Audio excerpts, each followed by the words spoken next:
A-To-Zed Reseller Podcast, episode 40. Can you believe it? The big 4-0, John. This is John. I'm Jamie. We're going to talk about some reselling here in Canada. Yeah, 40 already. Wow. I mean, that seems crazy. I mean, I know we do this every week, and I say, "Oh man, that sounds crazy," but really, 40's quite a plateau here. Yeah, I mean, I'm pretty impressed. I mean, I think the goal now for us has to be, 52. That gives us a complete year. Yeah. And then, just see what happens from there. I'm still enjoying this. I think you are too, Yeah, I mean, look, are we going to become millionaires off of this podcast? No, but it's nice to get together and have a little reselling perspective and just kind of shoot the crap with you a little bit once a week. And yeah, I mean, hopefully people are getting value out of this. I know we talk about things a lot where I'm like, oh yeah, that's right, and like I gain perspective or regain perspective on things. So yeah, I think it's helpful. Yeah, I mean, it's therapeutic for me for sure. To go through the motions, and I've joked about this before, but I can only tell my wife so many times about a return or something that's happening where she's just like, "Shut up," you know what I mean? Like, right? Yeah. Yeah, and when you're talking to a like-minded individual doing the same type of thing, it's more like, yeah, no, I've had the same sort of thing that is kind of BS and blah blah blah. You can kind of vent and get through things a little bit differently. I just had a really stupid thing happen to me though. So right as I was waiting for you to jump into the StreamYard here, I noticed that I sold a jersey that I just shipped out this morning. So it was a fast jersey sale, but I'm like, oh, I did not delist this from eBay. And I'm like, So luckily, I messaged the buyer right away and I said, hey, I'm so sorry. I don't actually have this anymore. I forgot to pull it down. It actually sold and it's already out the door. And I just said, like, if you want anything like a 40% discount on anything in my store, no questions asked. That's fine. If I don't hear from you, I'll just refund you tomorrow morning. And then we can go from there. They messaged me back within 3 minutes. Oh, hey, no problem. That's not a big deal at all. Just refund me. That's so relieving because those are the type of things that get you kind of like, oh man, how difficult is this person going to be? How bad did they want it? Yeah, that was supposed to be a gift for so-and-so. You've ruined my life. Yeah. I mean, honestly, you don't know how people are going to react or overreact. And I mean, that's the kind of situation where technically they could give you a negative feedback. You could get like a defect against your account for selling something that you don't have. Like, it could go awry pretty quickly, right? But yeah, as far as those go, I didn't put out of stock or anything like that for reason to refund. I just put other issue, and in the notes I said seller issue, my apologies, or something like that. But never put out of stock because you will get a ding for sure. Yeah. And if it gets questioned down the road, I guess maybe you got to own up to it. But I wouldn't just purposely put that because you're just asking for trouble. Well, yeah, exactly. Yeah, no, that's good. A lot of times people aren't all that reasonable, but it's nice when you get those. I've had something similar to that. I can't remember the details, but I know within the last month I did something similar. And I think it might have been on Poshmark, where it doesn't really matter as much, but you still just for your own reputation and for your own, you don't want to be messing people around. Right. So yeah, on Poshmark, you don't get negative feedback and stuff or nothing that matters, but still don't want to sell stuff and constantly have to cancel orders and stuff. But yeah, and I'm usually really good about it. A few things have happened that the last couple of days where I've been not in my regular patterns of doing things, but normally I'll just, for instance, as soon as I get home, I just take a little piece of paper and it just says eBay. Okay. I sold a Matthews jersey and I ticked off Poshmark Depop. That's me delisting it. And I keep this currently at my kitchen table, and then there's a Poshmark. And every time I sell something, I'll write it down and then make sure that I delist it. I don't do it instantly when it sells, but I might 2 or 3 times a day just go back and see what sold over the day and make sure I'm doing that. Yeah. This morning I was doing some last minute shipping and I did ship out a jersey, and for whatever reason it was delisted on everywhere except for eBay, and that's just what happened.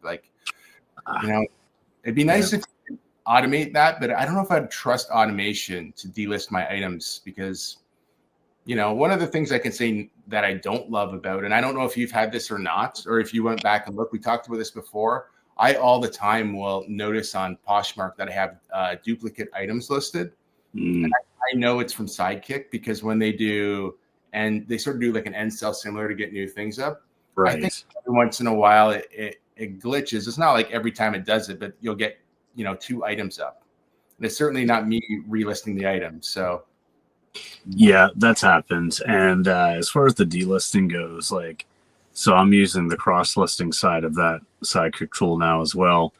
And so the way that I've imported everything in, I imported my Poshmark Canada closet, for example, and then started using all of that as drafts to cross-list over to the US. Because I didn't create those listings through the cross-listing app, they won't automatically delist if I sell on one or the other. So there's a lot of little nuances with that as well. It will delist automatically if you do this, but not if you do that. And so I don't trust it anyway. Sometimes it still does delist because that's just a feature that's built in. But I always double check it anyway, just to make sure. It's I don't want to run the risk, especially on the Posh US account, which is so new. I don't want to have problems over there. So yeah, well, let's just do a little update on how that's going. I know you haven't thrown in the towel on Posh US. We talked a little bit before we recorded, and so you must be making a few little sales, or maybe a lot of sales. I don't know because we haven't talked about what's been selling. But how's it been going? It's been going pretty decent. I really have only had a handful of sales over there. The first couple, and I know I kind of made a video about it. I was a little bit concerned that having to ship my orders, to Stallion and then them not getting them out in time or something might screw it up, or my orders are getting automatically canceled after 7 days or something. But the last one went through really quickly. And, I did want to just mention as well, the whole Stallion Express thing has been working well. The last couple of pickups I've gotten to them, UPS has dropped it off, and either late that same day or the next day, my orders were already processing in their system. So yeah, I don't think it's going to be a problem at all. I've got another one that's en route right now, and actually it's set to deliver today at Stallion Express. So I'm guessing, it'll start tracking on Poshmark within the next day or two. And yeah, I'm looking at it this way. I'm looking at it I'm kind of listing things a little bit higher over there, and there is such a good exchange rate right now with $1.43 or $1.44 exchange that even if I only had a couple of items and I just needed to move them to Stallion, and I'd pay $12 to get it there by UPS. I mean, that's only $6 each Canadian, which is only $4 each US. I mean, if I sell a couple of $30 US items, I don't even really miss that $4 out of those, So I might not have the same margins over there, but yeah, it's going well. And I think now that the holidays are over and Stallion's caught back up again and things are working there, I think it's going to work nicely. Yeah, I'm sure they were overloaded just like everybody else was trying to get things back to normal post-Canada post-strike. Even though they're separate from that, they were getting an influx of packages coming in and everything else. So, think about it. Guys like me who had no other option, I started having to jump on board with that. And I'm sure several other rural resellers started, looking into it. I've got something 10 people who've used my referral code and signed up to Stallion, just since I started up, 2 months ago or something. So if that's just one guy, and I've shipped over 100 things with them already. I'm sure it was just, they must have gotten crazy. And then especially when UPS and Purelator said, hey, we're not doing pickups anymore either, because we're overwhelmed. It's oh man, that, some of these little guys, well, I don't know how little they are, but some of these other carriers that definitely aren't around my area, Uni or ICS or those guys, they must have been this is great. We're getting so much business, right? Oh yeah, for sure. Nice holiday bonus for the Uni guys. So you mentioned you're kind of maybe not struggling, but trying to figure out pricing for the Poshmark.com. So with our dollar right now, I've got that issue, but in reverse. So I'm listing based off of eBay sold comps in US dollars, And that makes total sense because I'm looking at what's sold in the US, which is really my target market, if I'm going to be completely honest, for the most part. I obviously still love selling to Canadians. It's not about that. It's just about how much more you can sell over there, right? Yeah. But so the only place that I'm listing Canadian funds is Poshmark.ca. So right now, with our dollar being so terrible, and it shows you the conversion rate, I'm listing stuff which I think is way too high because, I mean, that's maybe what it's worth. But really, like when the dollar sort of levels out to back to what's normal, we're always going to be, the inferior as far as the dollar goes. But I feel like, the big jump in between the two, it's pretty big. It's noticeable. I'm wondering if I'm listing stuff too high on .ca, or if it'll just even out over time. It's so hard to tell, right? That's one of the problem with the fluctuation of the dollar. Yeah, and I think I've kind of noticed that as well. Like I've been listing things on Poshmark Canada at maybe a little bit higher because of the dollar and stuff like that. But then I'm realizing, well, wait a second, like our spending power hasn't changed. Our dollar is still our dollar, and it's not like our wages went up because the exchange rate went up or something. So what I've noticed though is that like even listing a little bit higher these days, I'm still getting more, like I'm still getting offers at least. So like I might not be making as many sales from those like automated offers of 10% off with discounted shipping, but I'm still getting offers. And so if like I sold something today that I had listed at $75 and someone offered me 40, I'm like, yeah, it's a little low, but I countered it like 55. I'm like, I'll meet them in the middle. They countered with 50. I'm like, you know what? Okay, like $50. This thing cost me $5-6. Like I'm okay with that. So it's like I'm kind of having to adjust my strategy a little bit, maybe take a little bit better offers on the Canadian side. But yeah, I mean, it's still working out. Have you found Posh Canada maybe a little bit slower recently, or like in the new year maybe? Yeah, I think it's still a little bit slow. And I don't know if it has to do with people still a little bit leery of Canada Post. But I don't know. Yeah, it's definitely not where it was last year. If you can go to Poshmark, compare January last year to this year already, I mean, it's not going to give you a really good idea until the month is over. But sales are definitely lower for sure on Poshmark Canada. US seems to be pretty solid though. I mean, I'm happy with both because neither one is my main. So, but yeah, I'd say slower, no question. Okay. I found even on eBay, like I'm making way more sales to the US than Canada. And that's even with like my lower shipping rates now that I'm using Stallion. Definitely getting a lot more to the US. So I don't know. I mean, I'm not complaining. I want to open up that market just like you. I mean, there's like 10 times as many people there. So of course I want to sell to the US. Just interesting. Yeah. So right now too, the one thing, so I've consistently for, I'm going to say 3 years listed at least 5 things every single day, and then added a couple extra things in if I wanted to, or it worked out that I had something easy to list or something I felt like listing right away. All of January. Now we're filming or doing this on the 16th is when we're filming this. So for 16 days straight, I've listed 10 items a day. Oh, nice. And it's, I think partially because I have really good. Oh, I got a cat crying. I got really good inventory, so it's not hard for me to list 10 items a day. But it has instantly picked up sales. Like it's picked up sales where they were already doing pretty good, and then it seems like it's not slowing down, which I anticipated a bit of a slowdown right now. Yeah, no, that's great. Yeah, because you got. I don't know how much of it you've got listed. You said in your last video you got a decent amount of it listed already, but like that T-shirt buy, man, that's great. So many amazing shirts there. So those are also like they're interesting items, right? So like that's going to make somebody want to like browse around or maybe save you as a seller or go and like try to find those like items in your closet, and so you're going to get like more. You're going to get more traffic counts and more views and stuff in those analytics on eBay, which then is going to feed the algorithm and be like, oh, people like this guy, and push it out. So yeah, it's nice when you can get a nice big bulk like that. And the cards and stuff obviously have been doing well for you. Yeah, they've been doing well, and that gave me an opportunity to list. When I was doing the cards, right now the cards have slowed down on the main eBay store because I have to go through and find the valuable ones to either list on my lower end eBay store or my main store.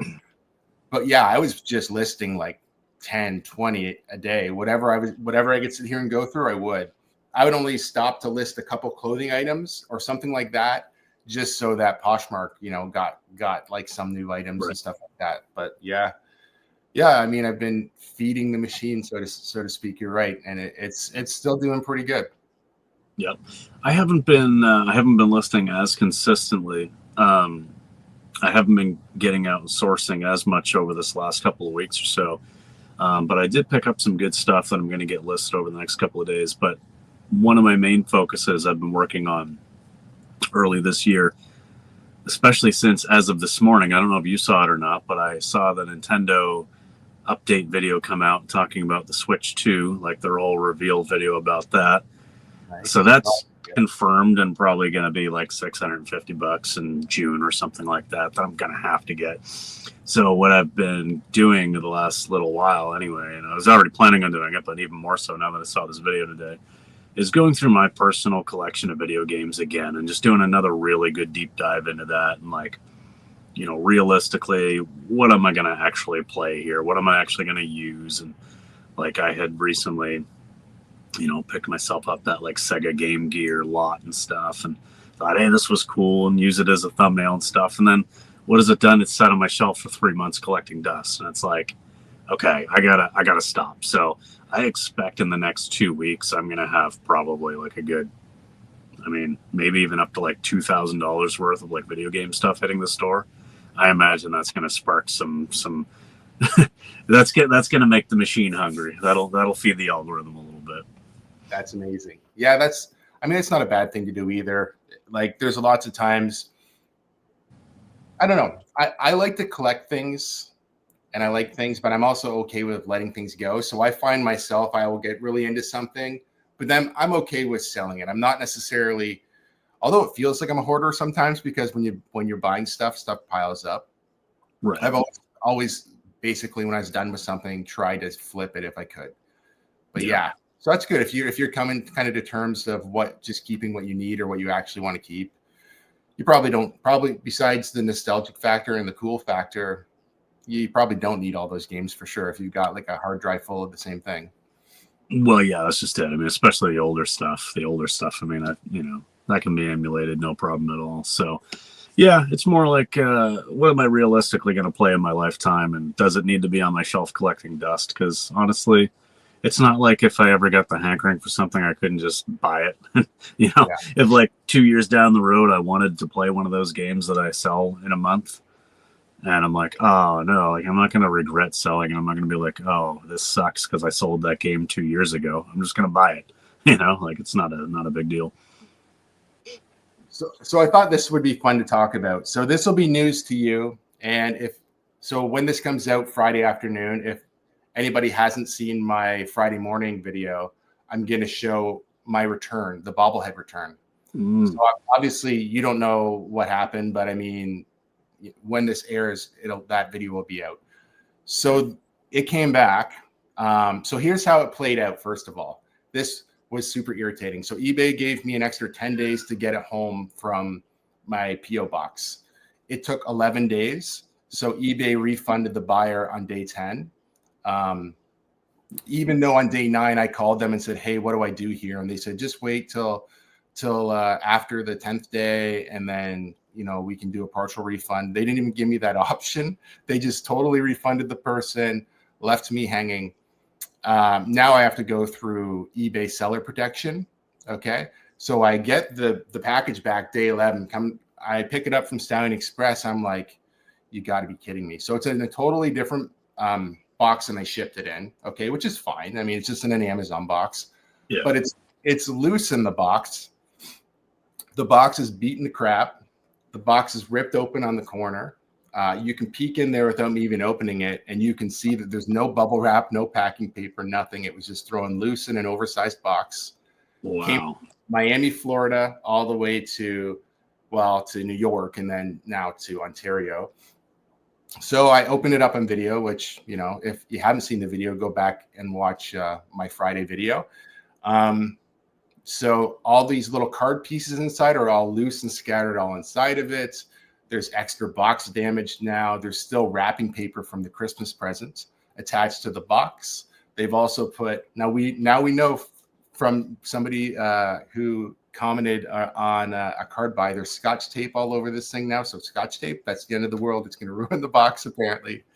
And there's a giant crack down the front of it. So Wow. I called eBay, and to this point they had said, okay, so you should be covered, fill out this form. So I fill out the form, send pictures in.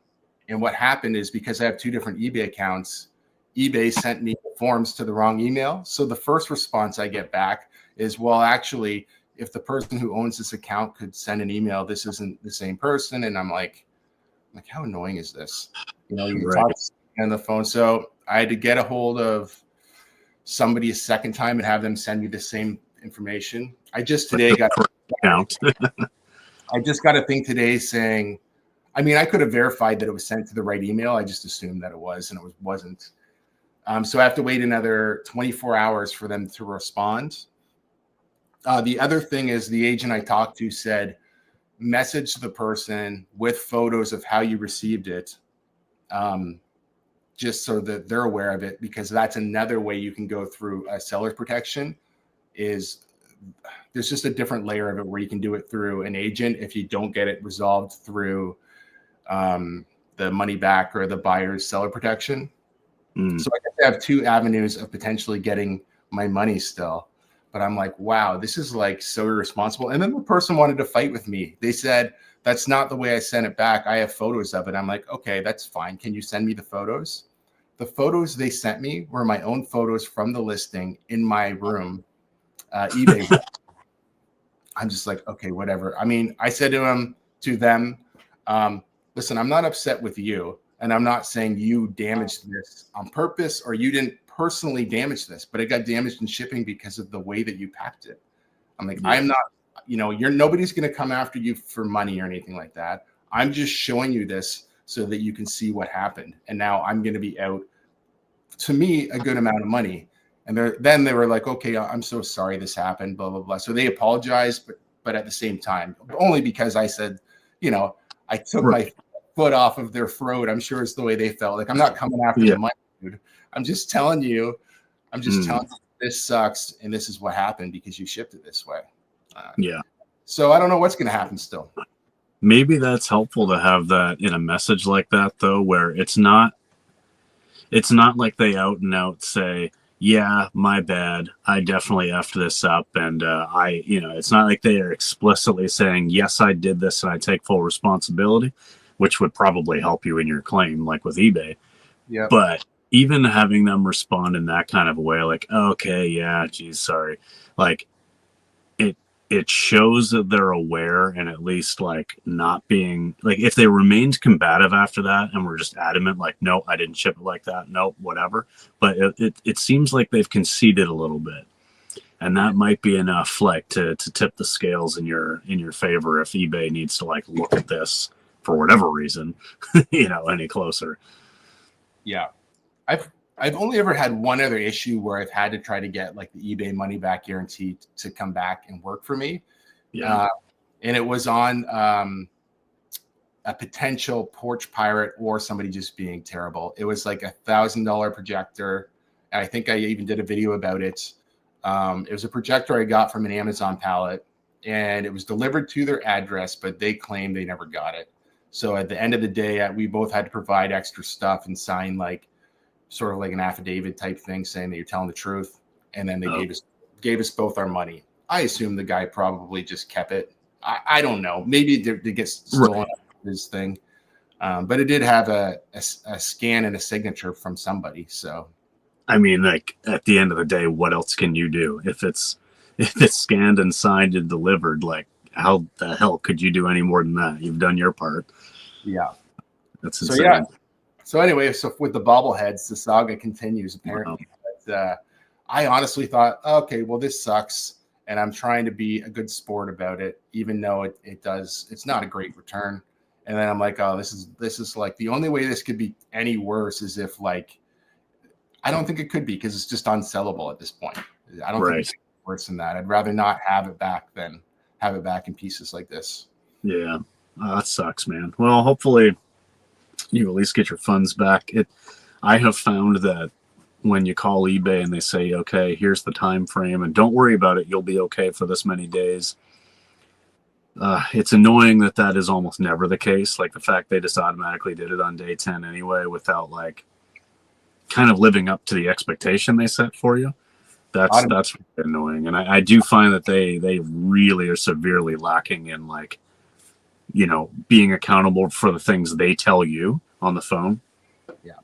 I truly believe that whole system is automated and the system just refunds after the 10 days. It hasn't been resolved.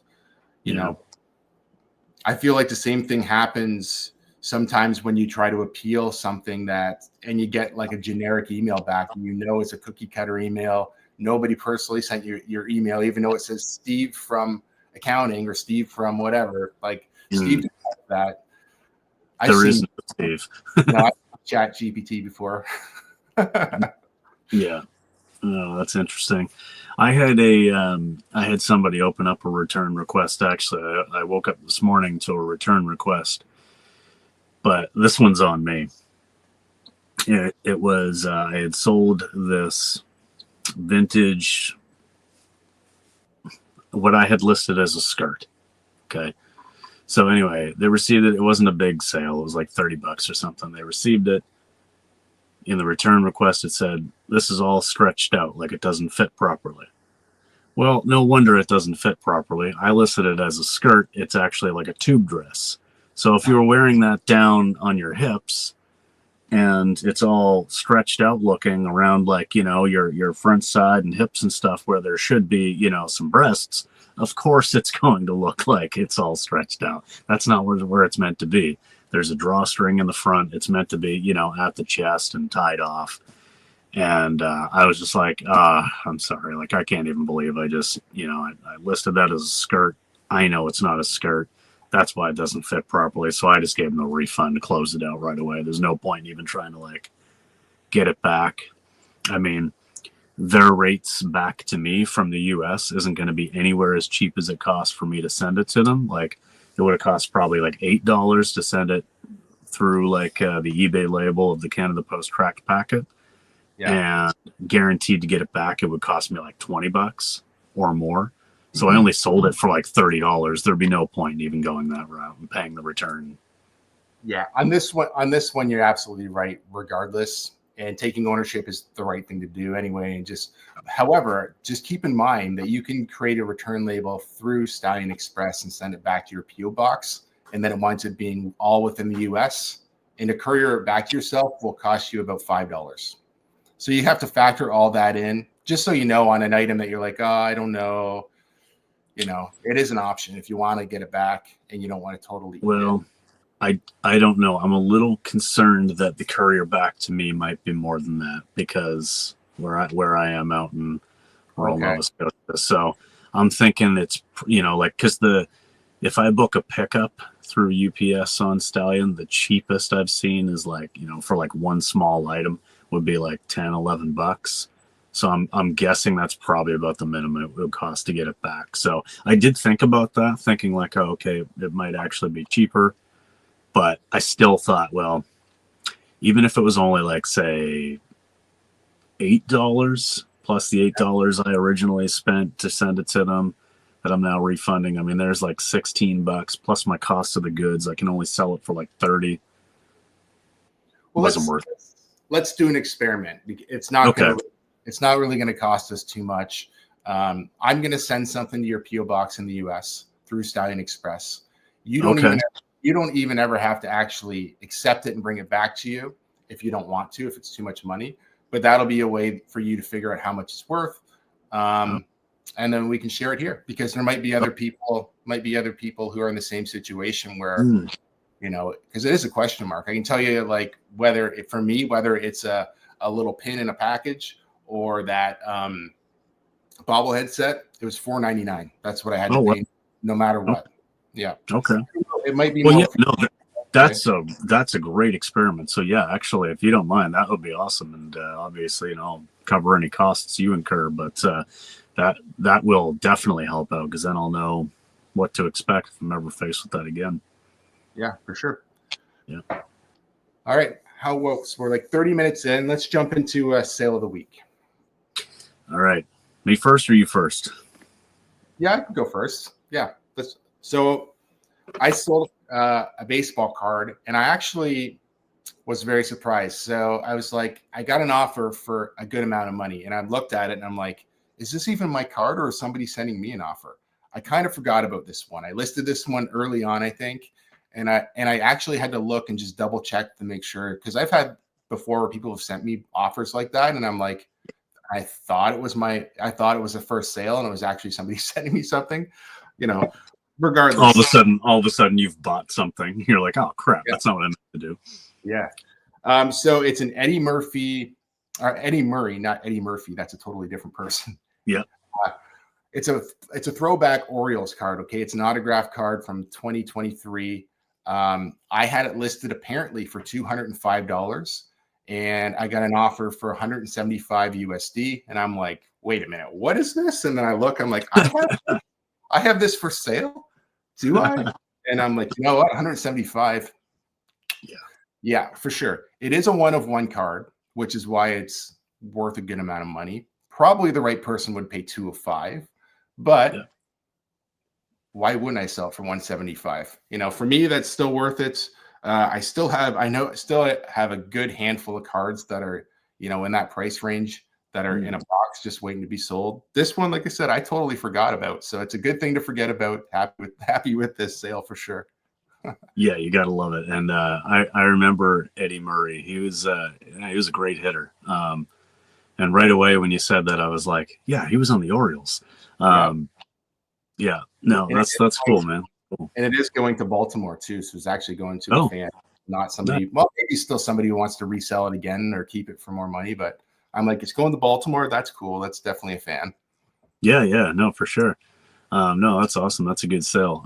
Gotta love when something sells like that you've just kind of forgotten about. It's like that happens sometimes. It rolls in, I'll see an offer and I'm like, wait, you've received an offer of 10. You're like, wait, what is this?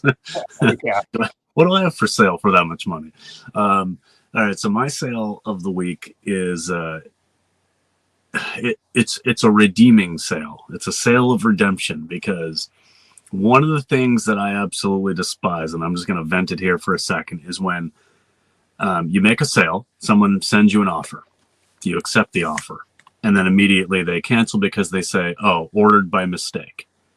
Yeah. Well, no, you didn't. You sent me an offer, right? Like you didn't order it by mistake. You sent me an offer and I accepted it. So what's happening there, I think, is that people are going to multiple listings, sending out an offer on, say, 3 or 4 of the thing that they want, and then someone accepts. So all the other ones, they just like cancel it if the seller accepts, right?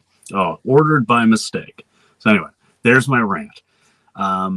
So I sold a Super Nintendo console with a controller and 2 games. This was part of that video game pickup that I picked up here, a few weeks ago now, right before Christmas or something, that had like all the stuff in it that I've made some good money off of already. Anyway, I had it listed for 165, and I had taken a 125 offer from that person who canceled. And then the next day, somebody bought it for full price of 165. so it redeemed it. I made $40 more. I felt so much better about it because I was like, yeah, good sale. And then that disappointment, that anger, that immediate rage only had to stew for about 24 hours, and then it sold again for full price. So that was pretty cool. Yeah, that's a good one.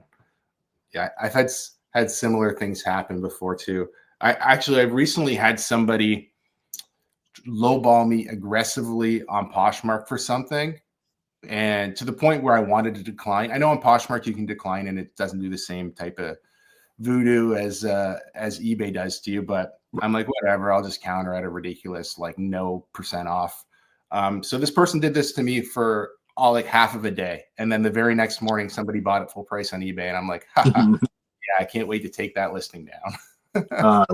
I I love it when that happens. And yeah, like if someone lowballs me like 70% off, like say I'm selling something for $39.99 and they offer me like $12, I will counter with $39.98. I'll take a penny off and be like, yeah, you want to play that game? Like, I know it's petty, but whatever. I don't care. It's engagement on my listing. So it actually works in my favor. Yeah.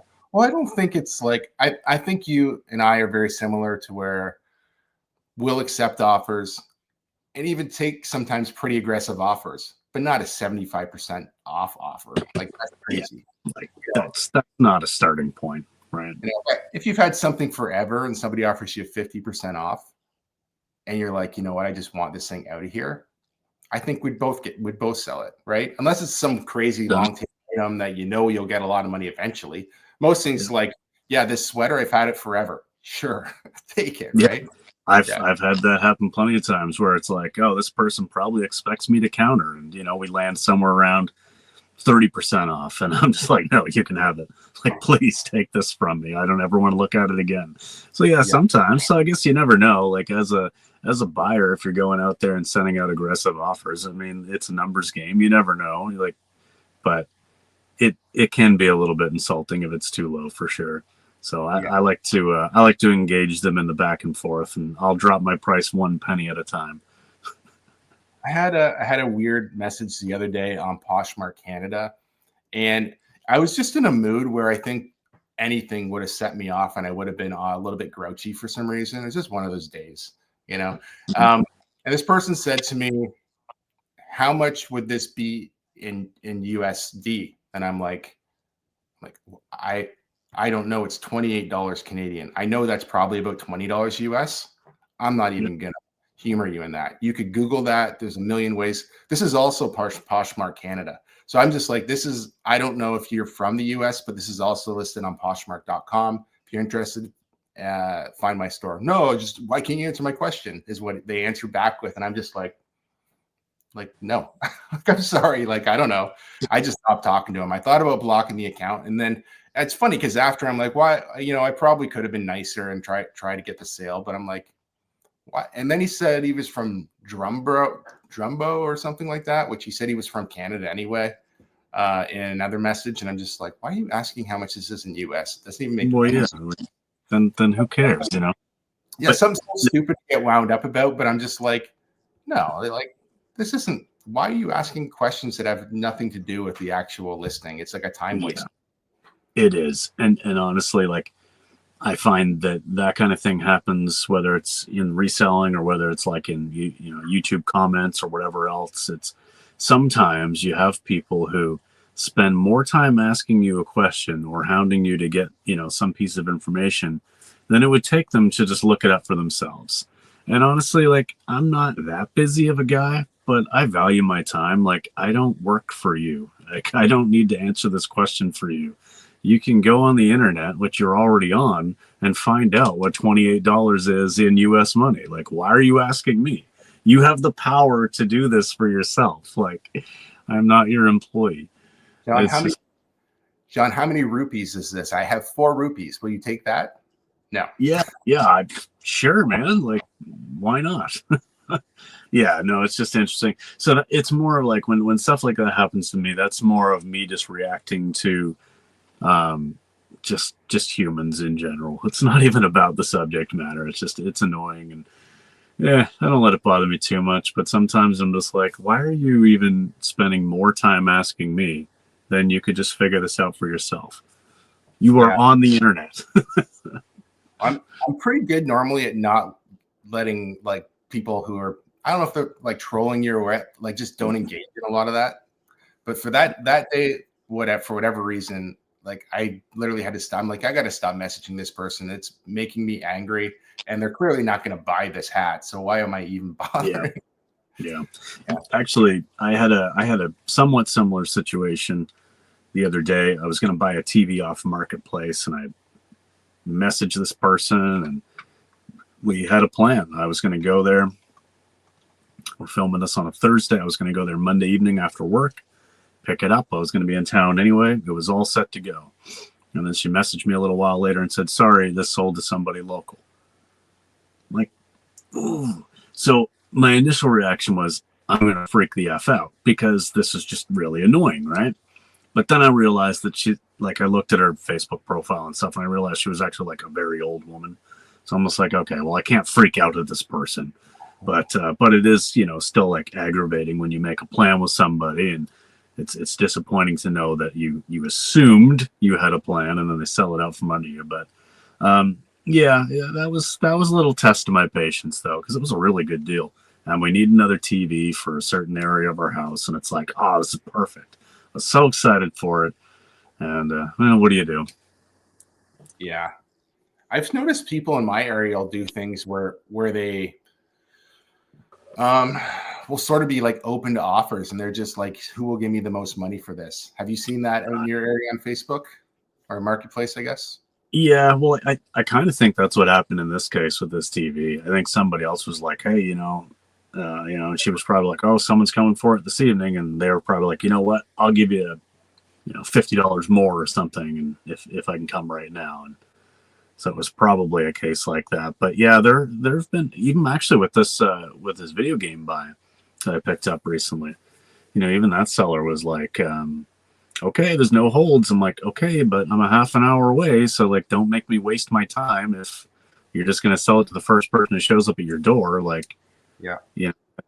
So it's like, I get it. People don't want to have their time wasted, and people like, because there are a lot of no shows, there are a lot of BS that goes on Marketplace, but there still needs to be some reasonable level of commitment when you're selling something to someone. Like, okay, I'll give you the half an hour to get here because you're a half an hour away, or something like. Or if you make a deal, then don't go back on it and sell it to someone else because they offer you more. Like, I worked with somebody I worked with at the factory I was at. I was gonna buy kayaks for them. They had a pair of kayaks. I'm like, awesome. Like, I want them. I'm leaving right now. I live like 40 minutes from you. And they're like, yep, cool, awesome. By the time I got there, she sold them to somebody else. I'm like, you know me. You knew I was on my way. Why would you do that? Well, they showed up and had cash. I'm like, okay. Yeah. I think it says a lot about a person when they do stuff like that and think it's okay. Yeah, especially Yeah. Well, that's just it. A stranger. But here's the thing: if you get someone coming to your house, do you really want that to be the impression, their first impression? They show up and like you've done something that could enrage them, like. Like to you, it's different. They know you, but like if you were selling something to a stranger and you did that, and like they show up at their house, and then like the first thing you tell them is going to like make them really upset. That seems like the dumbest thing you could possibly do. Invite someone to your property and then immediately like, yeah, I don't know. That's just, it happens though. It happens. Yeah, definitely. Is there anything you want to touch on here before we wrap this one up? As I speak multiple languages, except blah, blah, blah. Exactly. Yeah. No, I mean, I think everything's going pretty good here. I'm gonna be, like I say, trying to get rid of some of my video game stuff, so hopefully that'll help out. I mean, sales, I don't think have ever really fully recovered since the abysmal Q4 due to the strike, but I mean, it's coming around. It seems like there's some light at the end of the tunnel, and it's still been fun. Still making some pretty good sales, so can't really complain. And hopefully, when the weather gets nicer again, which I know we're still a little ways off from that, but I want to try to get out into more yard sales and private buys this year. I've got a better plan to like have a little more money set aside for that. So hopefully I can get some of these big buys like you've been doing, like man, if I had 4 bags of those t-shirts, that would be amazing, especially as someone who like sells so much clothing and stuff. That's such a great haul. If I was going to say anything to work towards for anybody trying to do reselling, is to build relationships that you can go back to and find stuff. So it's, for me, it's because of the Goodwill bins, right? There's a bunch of guys who go there. Some of them have antique booths. Some of them just sell stuff at like these like pop-up vintage shows and stuff like that. And I know this guy that that the $800 buy that I just bought, he would go with sometimes to the pop-up shows. He would also sell on Marketplace. He would trade vintage t-shirts. He's really into Guitar Hero. He'd trade for like Guitar Hero stuff. Okay. And yeah, like for him, like, you know, the way we left it when I purchased everything, he's like, listen, I really love thrifting. I'm addicted to the find. He's like, I hate everything about selling it. You know, I like going and helping some of my other friends out at like pop-up shows and bringing my stuff and selling a little bit of it. But he's like, this is actually a really good deal for me. I still get to find all this stuff. I've got a full-time job. The fun part for me is the hunt. And you know what? I've got a couple other buddies like that to do the same sort of thing who do sell, but they find enough stuff that they can sell me stuff too. Right. Plus finding a few little honey holes and, you know, but building relationships or finding people like that is key, because then you don't have to look so hard for good inventory. Yeah, no, exactly. That's a good point. I'm going to be trying to work on that a little bit more this year too. So I did want to clear something up. I did make a mistake here. When I was telling John we should do an experiment and I should ship something to his P.O. box, that all in that in theory is fine. But the problem is it's not going to work, because John would have to ship it back to Stallion Express, and then it'd be stuck in whatever depot it got shipped back to. He has no option to go pick it up locally. My returns I can go pick up locally in London, Ontario after I ship it back to myself. I was sort of like, you know, in the moment I wasn't thinking about that, but then I told John after, hey, I don't think that's actually going to work. So I will clear this up again early in the next episode, just so that we don't confuse anybody any further than that. But I did want to throw this in there at the very end. If you guys do like videos like this, please give it a big thumbs up. If you're not subscribed to the channel, please consider subscribing for more content. We'll see you guys on the next one.